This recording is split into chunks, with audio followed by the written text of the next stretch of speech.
What if I told you that the best way to protect your home during a collapse isn't to turn it into a fortress that screams, "I have stuff worth taking"? What if the smartest move is actually to make your house look like the last place anyone would want to break into? Today we're talking about something called the phantom home strategy, and it might just save your life when things go sideways. Make sure to hit that subscribe button and ring the notification bell, because this information could be the difference between becoming a target and staying invisible when society breaks down. The biggest mistake most people make when preparing for hard times is thinking they need to build a fortress. You know what a fortress tells everyone? It tells them you have something valuable inside worth protecting. Instead, we want to create what I call a phantom home, a place that looks abandoned, neglected, or just plain not worth the trouble. This starts way before any crisis hits, and it's all about changing how people see your property. First thing you need to do is walk around your neighborhood like you're a bad guy looking for an easy target. What would catch your eye? Solar panels on the roof, a perfectly manicured lawn when everyone else's looks rough, brand new security cameras that scream valuable stuff inside, a well-stocked garden full of fresh vegetables, clean, new-looking outdoor equipment. These are the things that put a bullseye on your back. Instead, we want to embrace the art of looking poor and forgotten. Let your grass grow a little longer. Let some paint peel on your fence. Maybe put up some tarps that look like hasty repairs. Scatter some old cardboard or debris around to make it look like you're struggling just like everyone else. The goal is to blend in with houses that have been hit hard by tough times, not stand out as the one family that's doing okay. Now, while you're making your place look rough on the outside, you're actually making it stronger on the inside where nobody can see. Replace those short screws in your door frame with 4-inch screws that bite deep into the wall studs. Put security film on your windows. It's clear so nobody knows it's there. But it makes glass incredibly hard to break through. If you have a garage, disconnect that automatic opener because those things can be cloned with simple devices, and reinforce the door with some steel bars on the inside. Consider adding some hardware cloth behind your windows. It's like a metal mesh that makes it almost impossible to break through even if the glass breaks. The key here is that all your real security is hidden. You want people to think your place isn't worth the risk, not that it's too hard to break into. Those are two very different messages, and the first one is way more powerful. Think about it this way. Would you rather have criminals think that house has nothing valuable, or that house is really hard to break into but probably has good stuff inside? The second option just makes them try harder or bring more people. Once you've got the basics down, it's time to master what I call the invisible triad, controlling your light, sound, and smell signatures. Think about it like this. When things get bad and most houses are dark and quiet, any sign of normal life inside your home is like a neon sign that says people with resources live here. Let's start with light control because this is huge and most folks completely underestimate how far light travels at night. You need to black out your windows completely. And I don't mean just pulling the curtains. Get some reflective insulation, the kind with the shiny side and the dull side. Put the shiny side facing in and the dull side facing out, and you've got yourself a heat and light barrier that nobody can see through. Layer this with thick blankets or heavy fabric, and make sure there are no gaps where light can leak out. Even the smallest sliver of light coming from a window can give you away from blocks away when everything else is dark. I'm talking about light from a single candle being visible from hundreds of yards away on a dark night. Test this yourself. Have someone go outside while you use a small flashlight inside and see how much light escapes. You'll be shocked at how much gets through what you thought was good coverage. Sound is your next challenge. And this is where most people mess up because they don't realize how far sound travels when everything else is quiet. Every conversation, every pot clanging in the kitchen, every time someone walks across a creaky floor, every time a toilet flushes or a door closes, it all carries further than you think when the ambient noise of civilization disappears. No more traffic, no more air conditioners humming, no more lawnmowers. Suddenly, every sound you make stands out like a gunshot. Start training your family now to move quietly and speak in whispers during certain hours. Make it a game for the kids, maybe give them a small treat at the end of the week if they can go a whole evening without making unnecessary noise. Foam padding on the inside of doors helps a lot, and carpeting or rugs can deaden the sound of footsteps. But the most important thing is building those quiet habits before you need them, because trying to suddenly change how your family behaves during a crisis is nearly impossible. Now let's talk about smell, because this one catches people off guard every single time. When you're cooking food and everyone around you is hungry, those smells travel incredibly far and can draw people right to your door like a dinner bell. The solution is pressure cooking when possible. It contains smells much better than regular cooking because everything stays sealed inside the pot. When you do cook normally, make sure your exhaust fans are working, but be careful about where they vent to. You might want to redirect that vent or add some kind of filter to it. Even better, try to time your cooking for when other people in the neighborhood might be cooking too, or when weather conditions will disperse smells quickly rather than letting them hang in the air. You can't defend what you can't see coming, so setting up an early warning system is absolutely critical. The good news is you don't need expensive high-tech gadgets to know when someone's prowling around your property. Some of the best alarm systems are completely silent and work even when the power's out. Here's one of my favorite tricks that costs almost nothing. Take some empty cans and balance them on thin pieces of metal or wood along your fence line or anywhere someone might try to sneak through.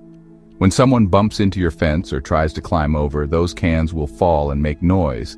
But more importantly, they'll shift position so you'll know in the morning that someone was there even if you didn't hear it happen.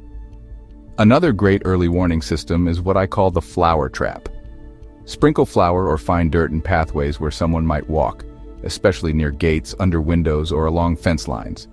Check these areas every morning, and you'll be able to see footprints or disturbed areas that tell you someone was snooping around. The beautiful thing about this system is that it resets itself. Just smooth it out and you're ready for the next night. If you've got a little money to spend, trail cameras hidden in fake rocks or disguised as regular security equipment can give you actual photos of who's checking out your place. But remember, the goal isn't necessarily to catch them in the act. It's to know they were there so you can adjust your security accordingly. Motion lights can work, but they can also give away that someone's home, so use them carefully. Sometimes it's better to know someone's there without them knowing that you know. Even with the best phantom home setup, there might come a time when someone decides to test your defenses. This is where having layers of protection becomes absolutely vital, and I'm not just talking about having a gun by your bedside, though that's certainly part of it. Think of your property like an onion with multiple layers that each serve a different purpose. Your outer layer might be 50 yards from your house. This is where you want to funnel people into areas where you have the advantage and away from areas where they might surprise you. You can do this with landscaping, strategic piles of debris, or even broken down cars positioned to block certain paths.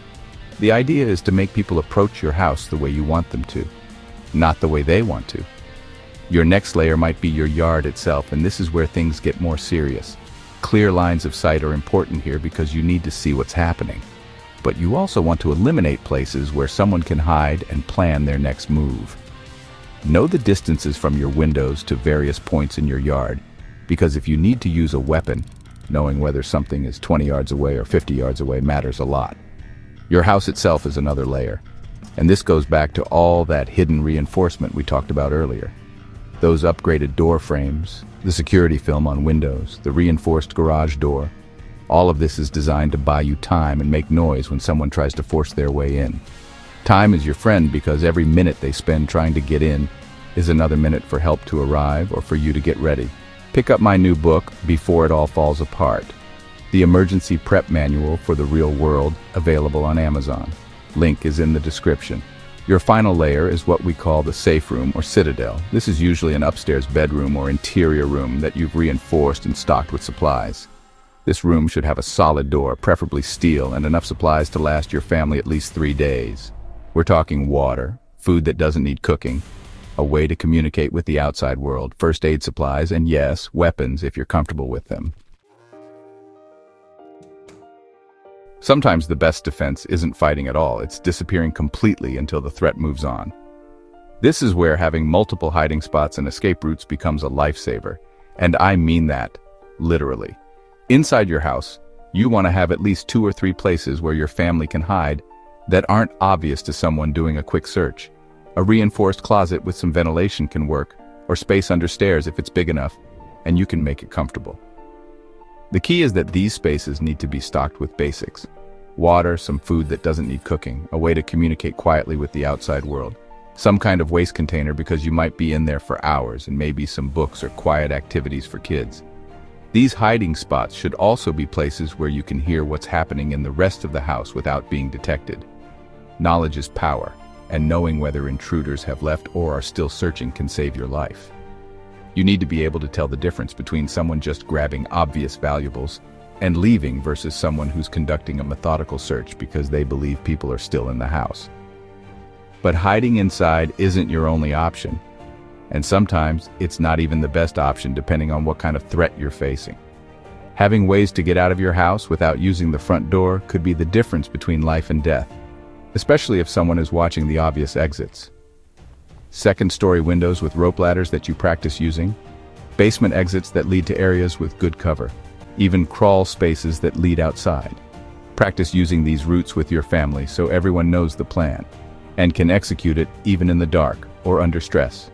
Make sure each escape route leads to a predetermined meeting spot away from your house where you can regroup and decide what to do next. The meeting spot should be somewhere with good visibility so you can observe your house from a distance and see if it's safe to return, but also somewhere that provides cover and concealment so you're not just standing in the open. This could be a neighbor's shed, a patch of woods, or even a storm drain depending on your area. Everyone in the family should know multiple routes to get to this meeting place in case one route is blocked or compromised. Remember, your house and your stuff can be replaced, but your family cannot. Never risk lives for possessions, no matter how valuable they are to you or how much work you put into acquiring them. I know it's hard to think about abandoning your preparations, but stuff is just stuff, and there's always a way to rebuild if you're alive to do it. One thing that doesn't get talked about enough in survival circles is how to stay healthy and keep your family's spirits up when you're under stress for weeks or months at a time. Your body and mind aren't designed to be in constant alert mode, and if you don't actively work to maintain some normalcy, people start making dangerous mistakes. First, let's talk medical, because in a collapse situation, a simple cut or infection can become life-threatening if you can't get proper medical care. Every family should have someone who's taken at least a basic first aid class, and your medical supplies should go way beyond just band-aids and aspirin. Learn how to properly clean and dress wounds, how to recognize signs of infection, and how to improvise medical supplies when you run out of the real thing. For example, clean tampons can be used to pack wounds, and sanitary pads make excellent large bandages. Honey is a natural antibiotic, and many common household items can be repurposed for medical use if you know what you're doing. Mental health is just as important as physical health, especially for kids who might not understand what's happening. Try to maintain some kind of routine, even when everything else has changed. Simple things like reading a story together by candlelight or playing quiet games can help everyone feel more normal and less scared. If you have young children, explain the situation in age-appropriate ways and give them small jobs to do so they feel like they're helping, rather than just being scared. Adults need this too. Having a sense of purpose and control helps combat the feeling of helplessness that can paralyze people during emergencies. Most people prepare for emergencies thinking they'll last a few days or maybe a week, but real societal breakdown can go on for months or even years. This means you need to think beyond just having enough food and water stored up. You need to think about sustainability and what happens when your initial supplies run out. Growing your own food becomes incredibly important, but during the active crisis phase, you might not be able to maintain a regular garden. This is where indoor growing and sprouting becomes valuable. You can grow sprouts from beans and seeds using nothing but water and a jar, and they provide fresh vitamins and nutrients that you can't get from canned goods. Small herbs like basil or cilantro can be grown on windowsills and add both nutrition and flavor to otherwise boring emergency food. Water is obviously critical, and while you should have stored water, you also need to know how to purify water from natural sources or even questionable tap water. Boiling works but uses fuel. Water purification tablets are great, but they run out. Learning to build simple sand and charcoal filters can provide clean water indefinitely as long as you have a water source to work with. Power is another big consideration because even if you have a generator, you probably don't have enough fuel to run it continuously for months. Solar panels are great, but they're also visible and can make you a target. Consider smaller, portable solar setups that you can use discreetly, or learn about other power sources like small wind generators, or even exercise bikes converted to generate electricity. Look, I know this all sounds overwhelming, And you might be thinking there's no way you can implement all of these strategies, especially if you're just getting started with emergency preparedness. Here's the truth. You don't have to do everything perfectly, and you don't have to do it all at once. Start with the basics. Make your house look less appealing to criminals, improve your hidden security, and build some quiet habits with your family. Each small step you take makes you safer and more prepared than most people will ever be. Even just doing the basic light, sound, and smell control puts you ahead of 90% of people who think preparedness means buying a bunch of gear and calling it good. The phantom home strategy isn't about becoming a paranoid hermit who's afraid of their own shadow, or turning your house into some kind of bunker that makes your neighbors think you've lost your mind. It's about being smart, being prepared, and understanding that the best fight is the one you never have to have. When bad guys look at your house and decide it's not worth the trouble, you've already won without firing a shot or putting anyone at risk. That's a complete victory with 0 casualties and 0 property damage. You literally can't do better than that. Remember that preparation is a journey, not a destination. Keep learning, keep improving, and keep adapting your plans as your situation changes and as you learn more about what works and what doesn't. Connect with other like-minded people in your community because there's strength in numbers, and you can't do everything alone no matter how prepared you think you are. Share knowledge, practice skills together, and build those relationships before you need them, because trying to make allies during a crisis is much harder than having them already in place. Most importantly, don't let fear control your life or make decisions for you. The goal of all this preparation is to give you peace of mind and the confidence that you can handle whatever comes your way, not to make you constantly worried about every possible threat. Live your life, enjoy your family, pursue your dreams. Just do it all with the quiet confidence that comes from being prepared. Pick up my new book, Before It All Falls Apart, the emergency prep manual for the real world, available on Amazon. Link is in the description. If this video helped you think about home security in a new way, hit that like button and subscribe for more practical survival content that actually makes sense in the real world. Share this with someone who needs to see it, and let me know in the comments what your biggest home security concern is or what you're planning to implement first.